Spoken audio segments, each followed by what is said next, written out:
कार्यक्रमाला उपस्थित असणारे कार्यक्रमाचे अध्यक्ष बाबासाहेब भोस आहेत का भगीरथ काका?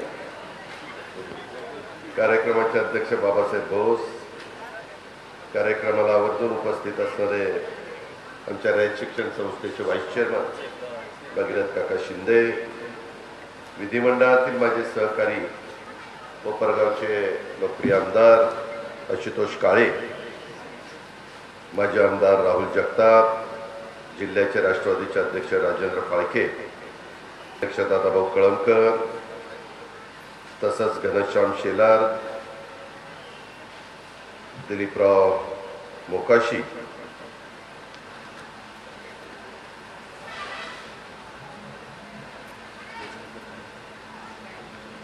अरुण काकांचं नाव कसं काय लिहिलं नाही कुठं? तिकडे इकडे कुठे?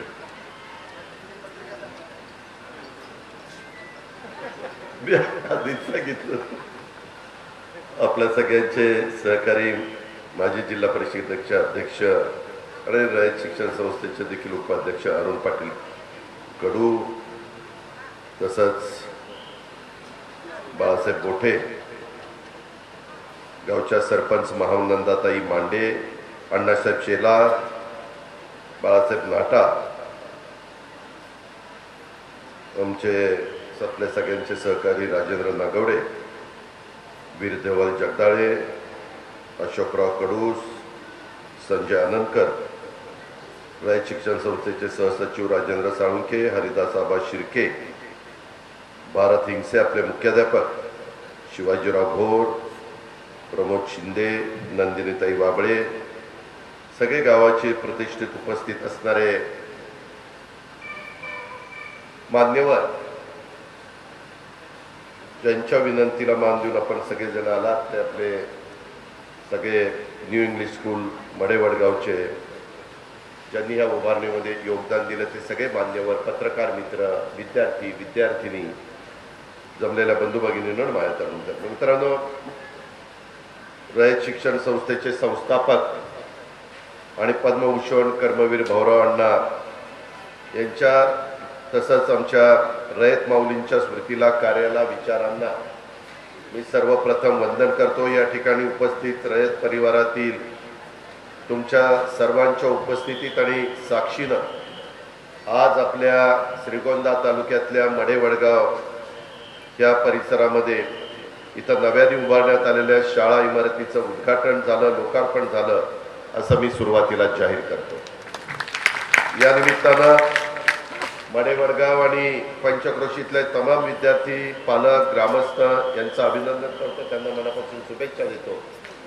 आता या रस्त्याला खूप महत्त्व आलंय. खूप वर्ष रस्ता रखडला होता, तो चांगला झाला, रहदारी वाढलेली आहे आणि सगळं होत असताना या परिसरामध्ये ही शाळेची जागा आणि या मडेवडगाव परिसरामध्ये वैभवात भर घालणारी चांगली देखणी वास्तू, मग त्याच्यामध्ये आर्किटेक्ट असतील, त्याच्यामध्ये संबंधित कॉन्ट्रॅक्टर असतील, त्याच्यामध्ये बाबासाहेब त्यांचे सगळे सहकारी असतील, दानशूर व्यक्ती असतील, त्या सगळ्यांचं मी कौतुक करतो, अभिनंदन करतो. कारण शाळा जर चांगली असेल तर त्या भागातल्या विद्यार्थी विद्यार्थिनींना घडवण्याचं काम त्या ठिकाणी होत असतं. मला आत्ताच राजेंद्र फाळके सांगत होते, ह्या शाळेमध्ये घनश्याम शेलार यांचं शिक्षण झालं. फार कर्तृत्ववान माणसं इथं शिक्षण घेतात हे ह्याच्यावरून दिसतं. मित्रांनो, एकंदरीतच आपण आज मी श्रीगोंदा तालुक्याला वेळ दिलेला होता, बरेच कार्यक्रम सकाळपासून घेतलेत. मला सांगण्यात आलेलं होतं 9 वाजता यायचं, फित कापायची, पुढं जायचं, परंतु मंडप पण आहे आणि विद्यार्थी विद्यार्थिनी पण आणि नागरिक पण आहे. आत्ताच राज्यात घरोघरी गणरायाचं आगमन अतिशय उत्साहामध्ये झालं. 1.5 दिवसाच्या गणपतीचं गणरायाचं विसर्जन देखील झालं. 2 वर्षाच्या करोना संकटाच्या नंतर यंदा दहीहंडी असेल, आपला गणेशोत्सव असेल, बाकीचे इतर वेगवेगळे सण अतिशय उत्साहाने आनंदाने आपण महाराष्ट्रातली जनता साजरे करत असतो.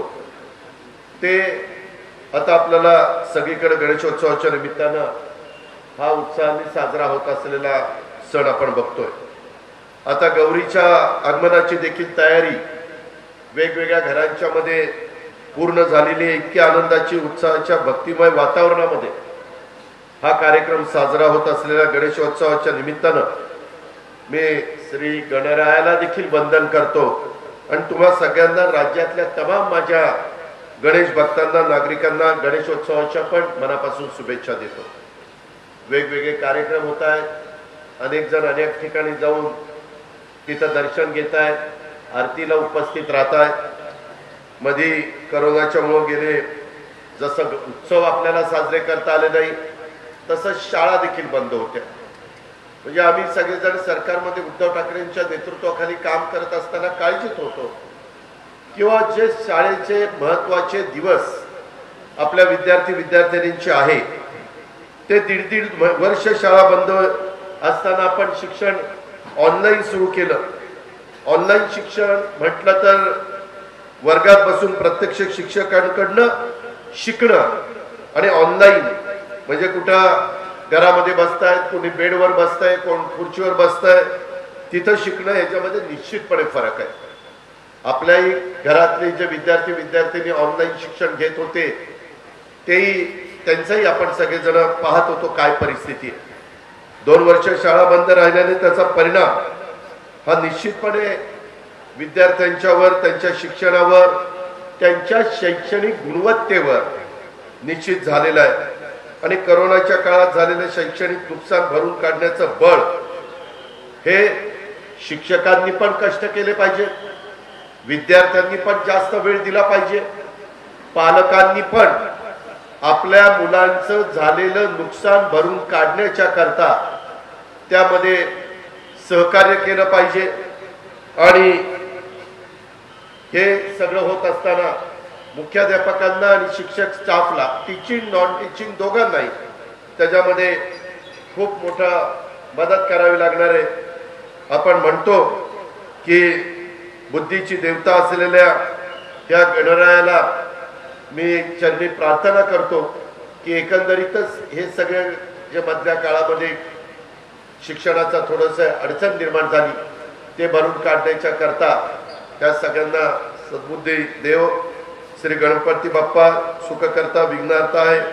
आपल्या महाराष्ट्रावरचं करोनाचं आणि अतिवृष्टीचं, महापुराचं, दुष्काळ, ओल्या दुष्काळाचं संकट दूर करावं, राज्यातला शेतकरी असेल कष्टकऱ्यांना सुखी ठेवावं, शेतकऱ्यांच्या शिवारामध्ये पीक पाण्याची आणि घरामध्ये धनधान्याची समृद्धी द्यावी, राज्यातल्या सर्वांना सुख, शांती, समृद्धी, समाधान, उत्तम आरोग्य, निरोगी आरोग्य त्या ठिकाणी लाभावं असं साकडं त्या निमित्तानं श्री गणपती बाप्पाला घालतो आणि पुन्हा एकदा आपल्याला सगळ्यांना गणेशोत्सवाच्या निमित्तानं मी या ठिकाणी शुभेच्छा देतो। आज खरं तर 3 सप्टेंबर आहे आणि माझ्या माहितीप्रमाणे परवा 5 सप्टेंबरला राष्ट्रीय शिक्षक दिन आहे। परवाच्या राष्ट्रीय शिक्षक दिनाच्या निमित्तानं देखील माझ्या रयत शिक्षण संस्थेच्या तमाम शिक्षक बंधू भगिनींना, रयत सेवकांना, राज्यातल्या तमाम शिक्षक बांधवांना देखील मी मनापासून शुभेच्छा देतो।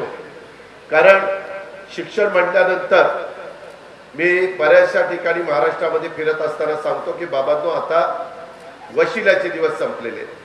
आत्ताच काही माझे सहकारी आले होते, मला त्यांनी सांगितलं समोर दादा 5-6 गुंठे जागा 5-6 भावांची आहे आणि त्याच्यामध्ये ते बक्षीसपत्र करून द्यायला तयार आहे, परंतु त्यांची अशा प्रकारची मागणी आहे।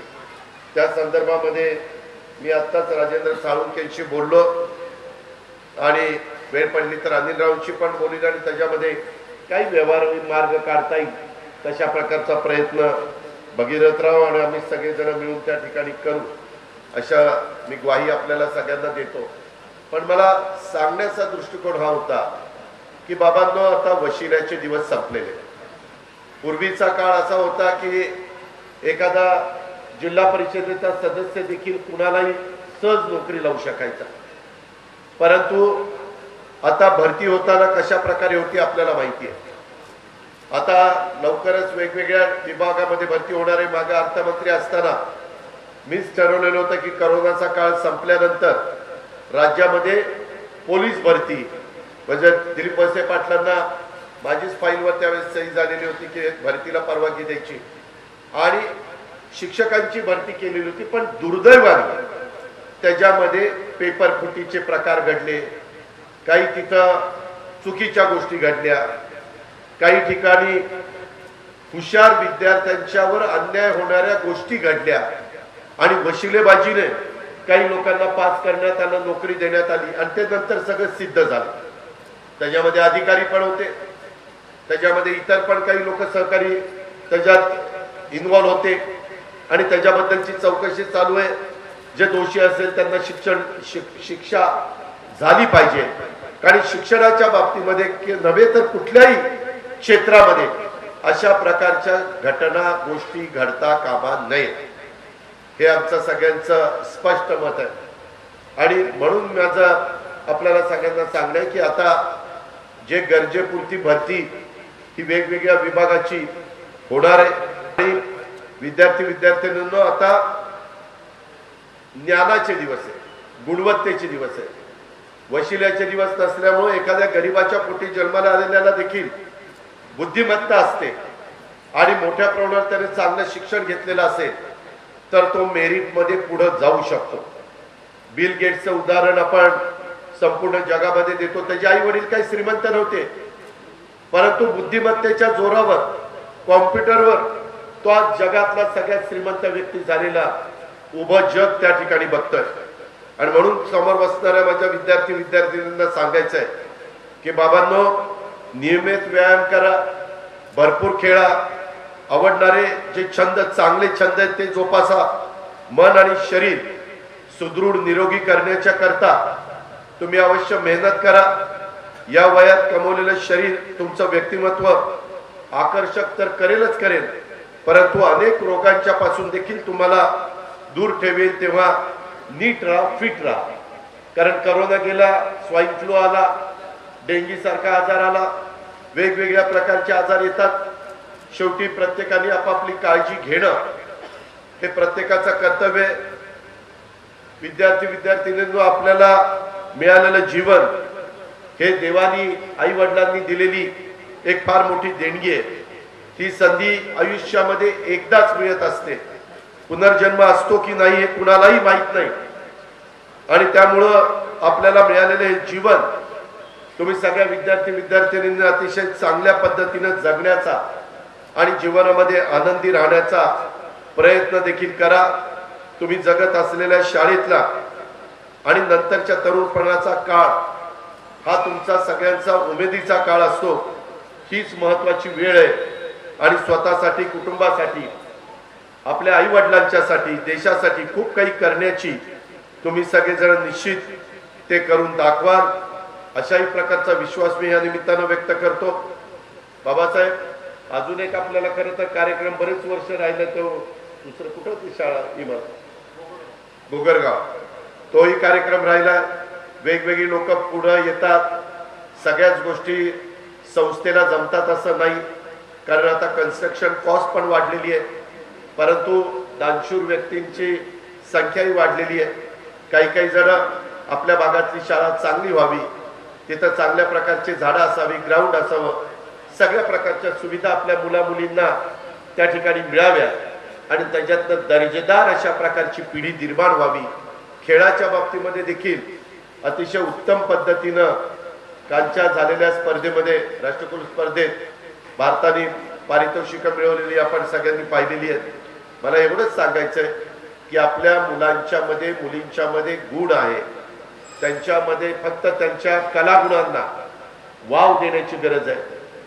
चांगल्या खेळामध्ये देखील ते उत्तम प्रकारचं यश त्या ठिकाणी मिळू शकतात आणि या सगळ्या गोष्टीचा विचार करून माझ्या मडेवडगाव या परिसरातल्या न्यू इंग्लिश स्कूल या एक चांगली देखणी वास्तू बांधण्याच्या करता बाबासाहेब तुम्ही सगळ्यांनी जो पुढाकार घेतला त्याबद्दल ज्यांचं योगदान आहे त्यांचं खरोखरीच मी मनापासून कौतुक करतो, अभिनंदन करतो. सध्या रयत शिक्षण संस्थेमध्ये आदरणीय पवार साहेबांच्या नेतृत्वाखाली आम्ही अनेक जण, दिलीप वळसे पाटील साहेब असतील, विश्वजित कदम असतील, अनेकांची नावं त्याच्यामध्ये घेता येतील, सगळे मिळून त्याच्यामध्ये कसे अधिक दर्जेदार अशा प्रकारचं शिक्षण देता येईल, नवीन काय गोष्टी रयत शिक्षण संस्थेमध्ये शिकत असणाऱ्या आमच्या मुलामुलींना देता येतील अशा प्रकारचा सतत प्रयत्न आम्हा लोकांचा असतो। मी ज्यावेळेस आपल्या सगळ्यांच्या मदतीमुळं राज्य सरकारमध्ये होतो त्यावेळेस राज्य सरकारने पण रयतला बऱ्यापैकी मदत भरीव अशा प्रकारची आर्थिक मदत करण्याचा प्रयत्न केला। शेवटी स्वर्गीय कर्मवीर अण्णांनी उभं केलेलं हे रोपटं, लावलेलं रोपटं हे आता प्रचंड मोठं झालेलं आहे। त्याला अजून आपल्याला खूप मोठं करायचं आहे आणि ते करत असताना खऱ्या अर्थाने गोरगरिबांची मुलं मुली त्यांना शिक्षण हे तळागाळातल्या माणसांच्या पर्यंत पोहोचवण्याच्या करता मुठभर लोकांच्या पर्यंतच शिक्षणाची मक्तेदारी राहता कामा नये, तर शेवटल्या माणसाच्या मुला मुलीला देखील शिक्षण मिळालं पाहिजे ही अण्णांची जी भूमिका होती तीच भूमिका शेवटपर्यंत पोहोचवण्याचं काम आम्हा लोकांचं चाललंय। पुन्हा एकदा नवीन शाळेच्या इमारतीच्या लोकार्पणाच्या निमित्तानं तुम्हा सगळ्यांचं विशेष करून विद्यार्थ्यांचं, शिक्षकांचं, मुख्याध्यापकांचं आणि बाकीच्या सगळ्या दानशूर व्यक्तींचं मी अभिनंदन करतो। तुमच्या यशस्वी वाटचालीच्या करता देखील मी आपल्या सगळ्यांना मनापासून शुभेच्छा देतो। ही इमारत उभारल्याबद्दल रयत परिवारातील आपल्या सर्वांचं, इमारत बांधकामासाठी मदत केलेल्या, योगदान दिलेल्या सर्वांना धन्यवाद देतो। उपस्थित सगळ्यांना पुन्हा एकदा गणेश उत्सवाच्या आणि उद्याच्या 5 तारखेच्या शिक्षण दिनाच्या शुभेच्छा देऊन सर्वांचे आभार मानतो आणि माझे 2 शब्द संपवतो। जय हिंद, जय महाराष्ट्र। धन्यवाद साहेब।